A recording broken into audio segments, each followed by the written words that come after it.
নমস্কার আপনাদের সবাইকে। আজকে কিছু ইনফরমেশান, কিছু আমাদের রিফারেন্ট লেভেল ক্রিকেট নিয়ে আপনাদের সঙ্গে শেয়ার করা। আমাদের ওয়েস্ট বেঙ্গল দিব্যাঙ্গ অ্যাসোসিয়েশন, আমাদের অ্যাফিলিয়েশন যে অ্যাসোসিয়েশনের সঙ্গে, সেটা আমাদের ভারতে প্রথম অ্যাসোসিয়েশন দিব্যাঙ্গ ক্রিকেটে ফাউন্ডার পদ্মশ্রী অজিত ওয়াডেকার স্যার 1988-এ, এবং তাদের অ্যাফিলিয়েশনে আমরা কাজ করি। আজকে আপনাদের সাথে আসার কারণ এটাই কি, আমাদের মেন অ্যাসোসিয়েশন যে বোর্ড, আমাদের ইন্ডিয়া টিম, সেটা কোভিডের জন্য অনেক সময় ইন্ডিয়া টুর্নামেন্ট হওয়া প্রায় বন্ধ হয়ে গেছে। মানে সেই ধরনের ইন্ডিয়া টুর্নামেন্ট হচ্ছে না। লাস্ট 2019, তারপরে আর ইন্ডিয়া খেলাটা প্রায় বন্ধ। অনেক দিন অনেক টুর্নামেন্টও বন্ধ ছিল ইন্ডিয়া লেভেলে। রিসেন্টলি লাস্ট 2 বছর ধরে আবার আমাদের যে ইন্ডিয়া বোর্ড, আমাদের বোম্বেতে যেটা, সেটা আবার অ্যাক্টিভ হয়েছে। রিসেন্টলি ন্যাশনাল টুর্নামেন্ট বোম্বেতে হলো, ন্যাশনাল জোনাল টুর্নামেন্ট হলো, আস্তে আস্তে আবার শুরু হয়েছে। এবং আমাদের যেসব প্লেয়াররা আছে, আমাদের দেশে যত অ্যাসোসিয়েশন আছে, সব থেকে ইয়াং অ্যাভারেজ টিম আমাদের। এবং চিন্তার বিষয় এটাই, যেটা আমরা যারা কাজ করছি, আমরা যারা একটা সময় খেলেছি, আমাদের এই প্লেয়ারদেরকে আমরা ওয়েস্ট বেঙ্গল থেকে তাদেরকে দেখি, খুঁজে বার করি, তাদেরকে প্র্যাকটিস, ট্রায়াল, ফ্রেন্ডলি ম্যাচ খেলে তাদেরকে রেডি করি। আমাদের বাংলায় যতটা আমাদের কাজ, আপনারা কাজ আমাদের জানেন, দেখেছেন, সারা বছর আমরা চেষ্টা করি অ্যাক্টিভ থাকি। আমাদের এই ফিজিক্যালি চ্যালেঞ্জ, যারা আমাদের হ্যান্ডিক্যাপ ক্যাটেগরিতে আমাদের খেলা হয়, তার জন্য করা। কিন্তু তারপরে কিন্তু আমাদের হাতে থাকে না। তারপরে আমরা তাদেরকে রেডি করলাম, এবার উপর লেভেলে যেটা ইন্ডিয়া খেলা হয়, সেটা কিন্তু বোর্ডেরই দায়িত্ব থাকে, বোর্ডের কাজ থাকে। এবং দুর্ভাগ্য এটাই কি, আমাদের পদ্মশ্রী অজিত ওয়াডেকার স্যার মারা যাওয়ার পরে আমাদের ইন্ডিয়া বোর্ড যেটা অনেক দুর্বল হয়ে পড়েছে। তারপরে মিরাজকার স্যার ছিল, উনিও মারা গেছেন। এখন current president, former India player কাশন গাউলি স্যার আছে, ওনারও বয়স হয়েছে। তো সেইভাবে যে কাজ হওয়া দরকার, সেটা অনেক বছর ধরে হয়ে ওঠেনি, সেইভাবে হচ্ছে না। কেন, দিনের শেষে প্রত্যেকটা প্লেয়ারের ইচ্ছা থাকে ইন্ডিয়া খেলা। কিন্তু আজকে দুর্ভাগ্য হলো এটাই আমাদের এই দিব্যাঙ্গ ক্রিকেটে, আজকে আরও কিছু অ্যাসোসিয়েশন তারা আমাদের দেশে জন্ম নিয়েছে বলতে পারেন। এবং যেসব অ্যাসোসিয়েশনের ফান্ড আছে, পয়সা আছে, স্পন্সার আছে, তারা তাদের মতন করে ইন্ডিয়া আজকাল শুরু হয়েছে।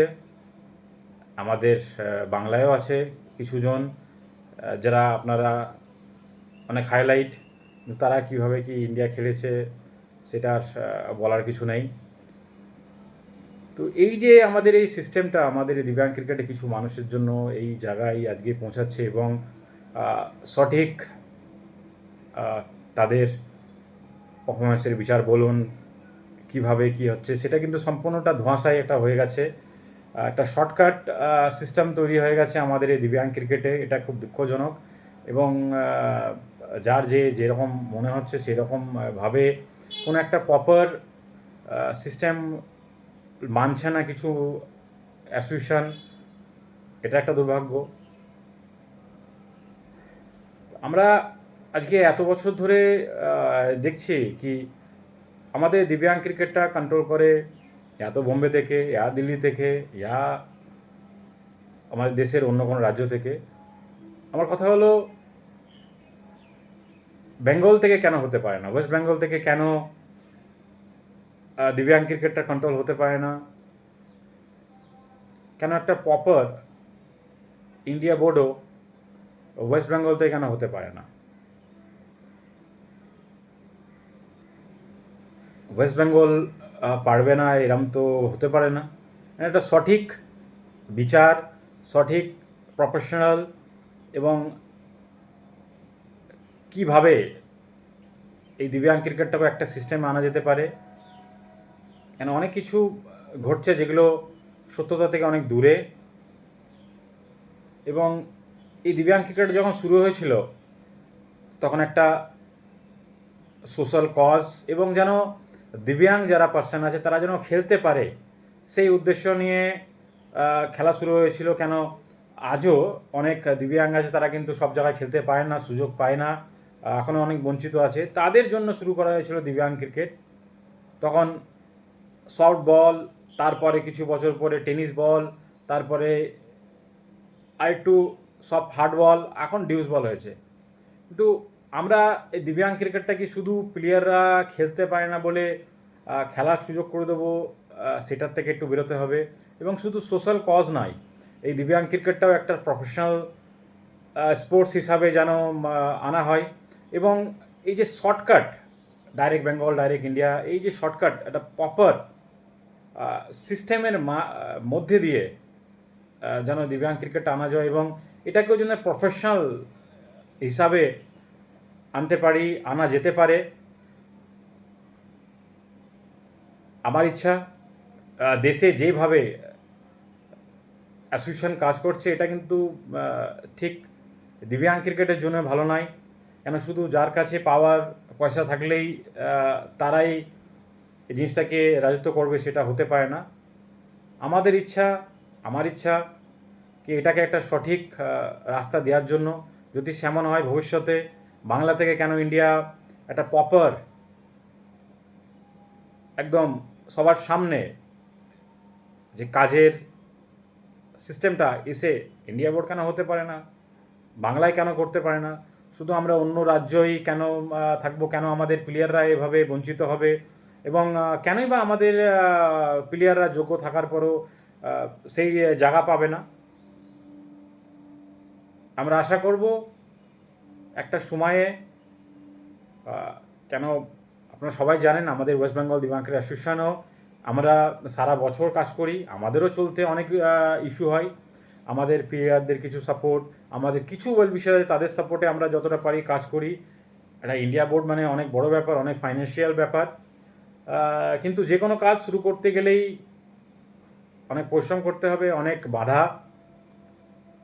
বাট আমার এটাই ইচ্ছা কি কেন সবসময় ওয়েস্ট বেঙ্গলের প্লেয়াররা, ওয়েস্ট বেঙ্গল অন্য রাজ্যের দিকে তাকিয়ে থাকবে? অন্য রাজ্য যেটা পারে কেন ওয়েস্ট বেঙ্গল পারবে না? আমরাও করতে পারি। আমরাও এই দিব্যাং ক্রিকেটটাকে একটা সঠিক প্যারামিটারের ওপরে কেন করতে পারবো না আমরা? কেন প্রত্যেকটা প্লেয়ার যারা আমাদের সঙ্গে যুক্ত হচ্ছে, যারা এই দিব্যাং ক্রিকেট, তাদের একটা ভবিষ্যৎ আছে, তাদের জন্য আমরা দায়বদ্ধতা। যদি আমরা আজকে ওয়েস্ট বেঙ্গল দিব্যাং ক্রিকেট অ্যাসোসিয়েশন, আমাদের দায়িত্ব প্রত্যেকটা প্লেয়ারকে সেই খেলার সুযোগ করে দেওয়া, যতটা আমরা পারি তাদেরকে সুযোগ দেওয়া। তাহলে যে সারা দেশে এত প্লেয়ার আছে, এত যারা বছরের বছর আছে, তাদের ভবিষ্যৎ নিয়ে কেন ছেড়ে খেলা হবে? তারা কেন সুযোগটা পাবে না? তাদের জন্য কেন অ্যাসোসিয়েশন বোর্ড যারা যারা তাদের দায়বদ্ধ হবে না? এবং যদি ভবিষ্যতে সেই ধরনের কোনো স্ট্রং অ্যাকশান নিতে হয়, ডেফিনেটলি আমরা নেবো। মানে এত বছর আমরা এই দিব্যাং ক্রিকেটকে দিয়েছি, যার যে ইচ্ছা সেটা করতে পারে না, যার যে পাওয়ার আছে সে যার মতন করে চলবে, সেটা হতে পারে না। আজকাল আবার নতুন ফরম্যাট দিব্যাং ক্রিকেট এসেছি, মিক্স ডিসেবিলিটিও দেখছি।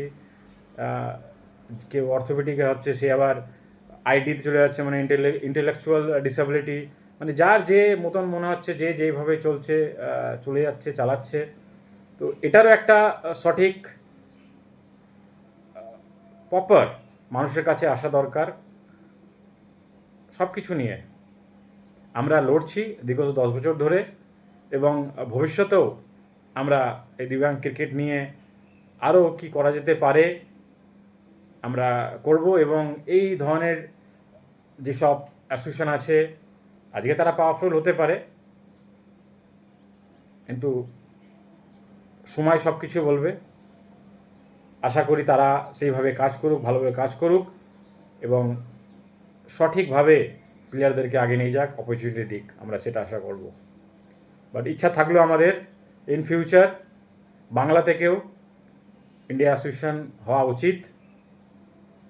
বাংলাও লিড করবে একটা সময়, আমরা সেটা আশা রাখবো। Thank you very much.